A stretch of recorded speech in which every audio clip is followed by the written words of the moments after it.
हाय दोस्तों, आपने जब इस वीडियो का थंबनेल क्लिक किया होगा तो आपको लगा होगा कि आपको कोई कैप्सिकम की रियलिस्टिक ड्राइंग प्रोसेस देखने मिलेगी या मैंने पेंसिल कलर से ऑब्जेक्ट ड्राइंग कैसे किया है ये जानने का मौका मिलेगा, राइट?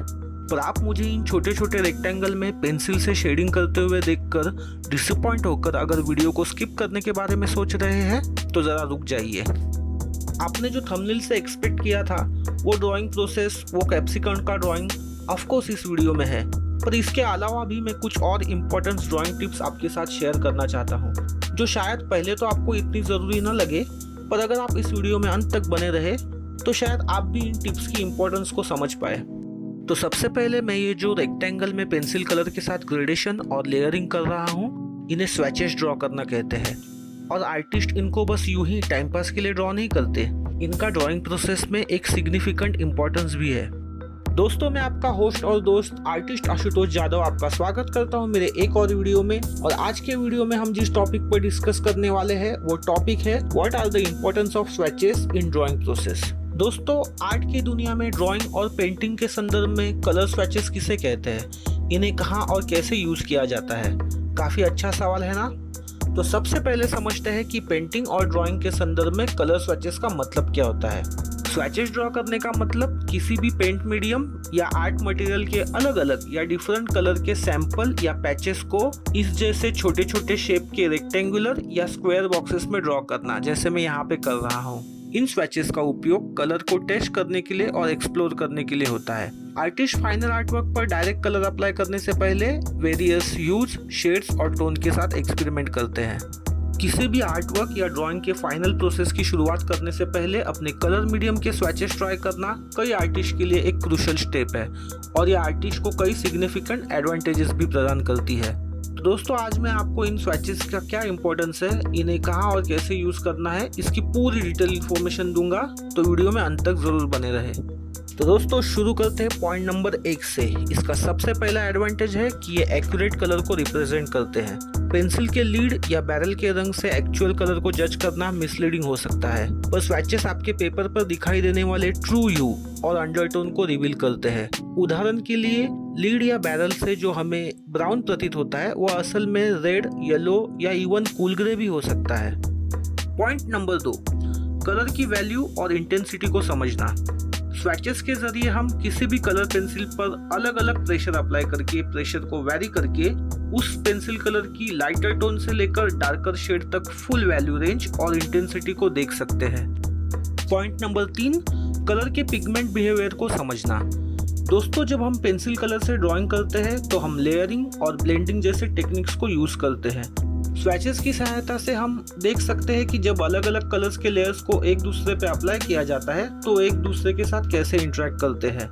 कुछ पिगमेंट स्मूथली ब्लेंड हो जाते हैं तो वहीं कुछ मड़ी या अनएक्सपेक्टेड अनावश्यक कलर्स क्रिएट करते हैं। मनचाहा डिजायर्ड इफेक्ट प्राप्त करने के लिए ये इन्फॉर्मेशन और नॉलेज काफी अमूल्य होता है।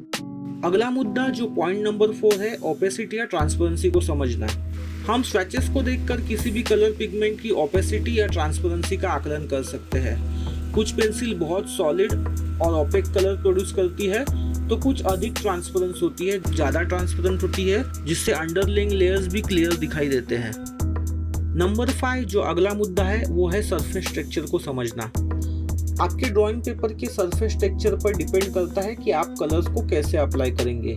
पेपर सरफेस आपकी ड्राइंग प्रोसेस को सिग्निफिकेंटली प्रभावित करते हैं। स्मूथ पेपर पर दिखने वाले कलर्स रफ या टूटी पेपर की तुलना में अलग अपीयर होंगे।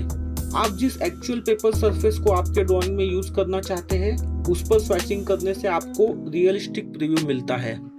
और एक पॉइंट जो पेपर सरफेस से ही रिलेटेड है कि अगर आपका ड्राइंग पेपर पूरी तरह व्हाइट नहीं है तो उसका सरफेस कलर या इनहेरेंट कलर आपकी पेंसिल शेड के अपीयरेंस को अच्छा खासा इन्फ्लुएंस कर सकता है, पर स्वैचिंग से आप इस इंटरेक्शन को बैलेंस कर सकते हैं।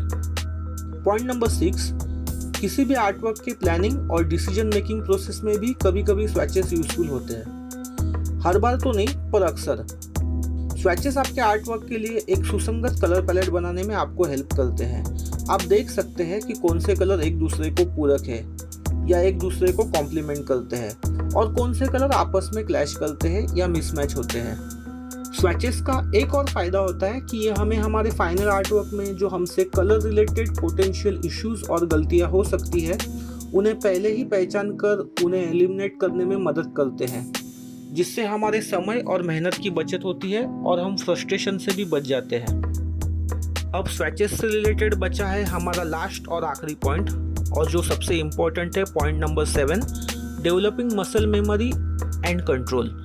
वैसे तो स्वैचेस को अक्सर न्यू आर्ट मीडियम या ड्राइंग मटेरियल को टेस्ट करने के लिए यूज़ किया जाता है, लेकिन कई बार लोग सिर्फ कॉन्फिडेंस गेन करने के लिए या प्रैक्टिस करने के लिए भी स्वैचिंग करते हैं। आपको सुनने में ये काफ़ी अटपटा लग रहा होगा, पर हाँ, लोग ऐसा करते हैं, मैंने भी किया है।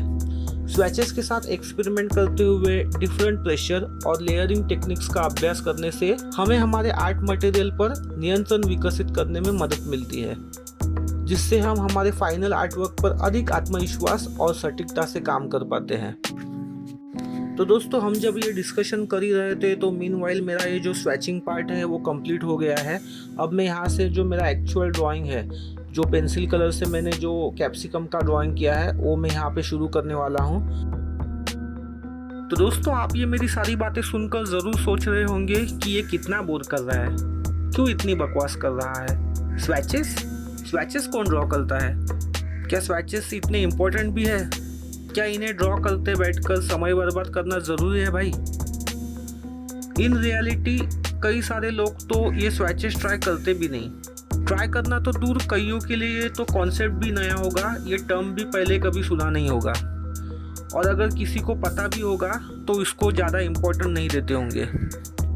लेकिन यकीन मानिए दोस्तों, ये स्वैचेस ड्रॉ करना वन टाइम जॉब है, बस एक बार की मेहनत है, और इसके लॉन्ग टर्म बेनिफिट्स भी होते हैं, क्योंकि आप जब भी किसी आर्ट मटेरियल के स्वैचेस एक बार भी ड्रॉ कर लेते हो तो आप उस आर्ट मटेरियल से हमेशा के लिए यूज्ड टू हो जाते हो, परिचित हो जाते हो, और आपको कभी भी किसी भी तरह की कलर रिलेटेड कोई दिक्कत या परेशानी आए तो आप इन्हें तुरंत रेफर कर सकते हो।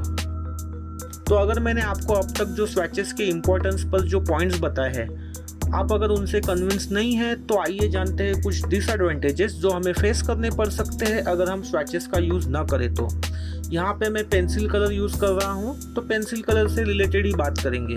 क्या होगा अगर हम पेंसिल कलर के स्वैचेस ना ड्रॉ करें और केवल पेंसिल की लीड और बैरल के कलर अपीयरेंस पे ही डिपेंड रहे? सबसे बड़ा नुकसान तो यह है कि लीड या बैरल को देख के जो कलर हम परस्यूट करते हैं वो अक्सर पेंसिल को पेपर पर यूज करने के बाद मिले हुए एक्चुअल कलर के साथ मैच नहीं होता।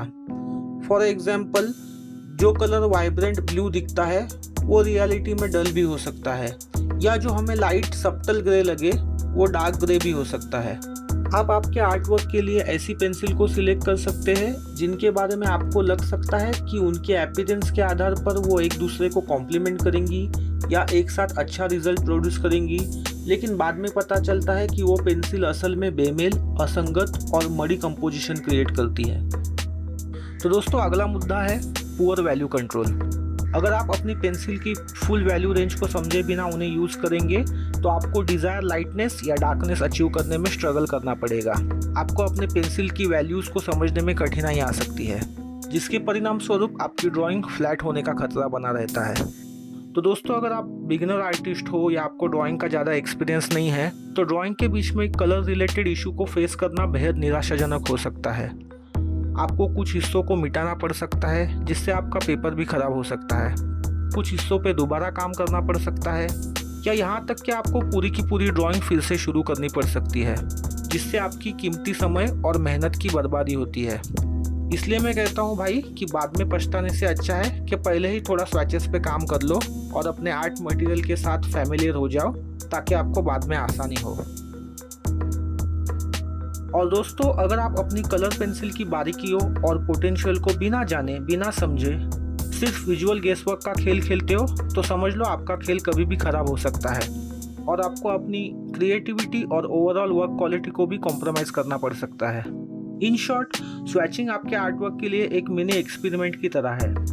ये आपके आर्ट मटेरियल के बारे में वाइटल और महत्वपूर्ण जानकारी प्रोवाइड करता है, जिससे आप सोच समझकर डिसीजन ले सकते हैं और सही निर्णय के साथ प्रेडिक्टेबल और सेटिस्फाइंग रिजल्ट को प्राप्त कर सकते हैं। तो दोस्तों, यहाँ तक जो भी मैं स्वैचेस के बारे में जानता था, जितना मैंने पढ़ा था, जितना मैं आपको बता सकता था, वो सब मैंने आपको बताने की कोशिश की है। तो आइए इन सारे पॉइंट को एक बार सम अप कर लेते हैं। कलर पैलेट क्रिएट करते समय कलर्स को सिलेक्ट करने में और ऑर्गेनाइज करने में स्वैचेस काफ़ी मददगार साबित होते हैं। स्वैचेस को कंपेयर करके हम देख सकते हैं कि कलर किस तरह एक दूसरे के साथ इंटरेक्ट करते हैं, कॉन्ट्रास्ट क्रिएट करते हैं या एक दूसरे को कॉम्प्लीमेंट करते हैं। स्वैचेस का उपयोग करने से हमें विजुअलाइज करने में मदद होती है कि फिनिश्ड और फाइनल आर्टवर्क में कलर कैसे दिखेंगे, जिससे हमें कंपोजिशन और हार्मनी क्रिएट करने में सहायता मिलती है। ओवरऑल कलर स्वैचेस किसी भी आर्ट प्रोजेक्ट में कलर का इफेक्टिव यूज सुनिश्चित करने में एक प्रैक्टिकल और प्री प्लानिंग टूल के रूप में काम करते हैं। तो दोस्तों, इसका मतलब ये नहीं कि सिर्फ हम स्वैचेस ड्रॉ करेंगे तो हमें आर्ट मटेरियल का पूरा अंदाज आ ही जाएगा। आपको अंत में प्रैक्टिस तो करनी है। यहाँ पे मैं जो लेयरिंग कर रहा हूँ, ब्लेंडिंग कर रहा हूँ, ये जो आपको लेयरिंग और ब्लेंडिंग का एक्सपीरियंस है वो आपको प्रैक्टिस के साथ ही आएगा। हाँ, पर अगर आप एकदम ही नए हो तो डायरेक्ट किसी फाइनल आर्टवर्क पे काम शुरू करने से अच्छा है कि आप थोड़ा स्वैचिंग का प्रैक्टिस कर लो। उससे आपका धीरे धीरे कॉन्फिडेंस भी बिल्ड होगा। जो फाइनल आर्टवर्क करते समय आपको जिस कॉन्फिडेंस की ज़रूरत पड़ेगी वो आपको धीरे धीरे स्वैचिंग करते करते बिल्ड होता रहेगा। तो दोस्तों, अब यहाँ पे हुआ है कि जो मुझे पॉइंट्स आपको एक्सप्लेन करने थे, जो भी मुझे स्वैचेस के बारे में बताना था, वो तो मैं पूरा बता चुका हूँ। सारे एक्सप्लेनेशन ख़त्म हो चुके हैं, लेकिन मेरा वीडियो पूरा नहीं हुआ है। तो हो सकता है कि ये जो मैं वीडियो मतलब जो मेरा स्पीच है, जो मेरा कम्युनिकेशन है, वो ख़त्म होने के बाद भी शायद वीडियो थोड़ा लंबा चले। तो प्लीज़ हो सके तो देख लेना एंड तक, क्योंकि आपको जो ड्राइंग है वो तो आपको देखने में ज़रूर आनंद आएगा, अच्छा लगेगा।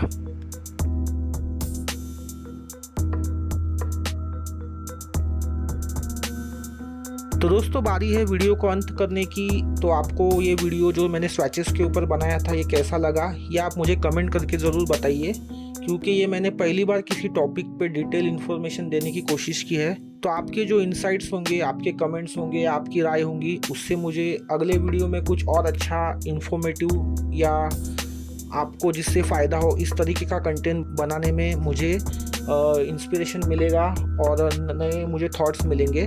तो दोस्तों, इसी नोट पे मैं ये वीडियो हम यहाँ पे ख़त्म करते हैं। तो अंत में मैं आपसे इतना ही कहूँगा कि अगर आपको ये वीडियो पसंद आया है तो वीडियो को लाइक कीजिए, अपने दोस्तों के साथ शेयर कीजिए और चैनल को सब्सक्राइब करना ना भूलिए, क्योंकि जब आप चैनल सब्सक्राइब करते हो और आप मेरे वीडियो देखते हो तो जिससे मुझे काफ़ी मोटिवेशन मिलता है और इस तरह के और अच्छे वीडियो बनाने के लिए मैं हमेशा प्रेरित रहता हूँ। तो थैंक यू दोस्तों, यहाँ तक देखने के लिए। मिलते हैं फिर किसी अगले वीडियो में, तब तक के लिए goodbye, thank you so much.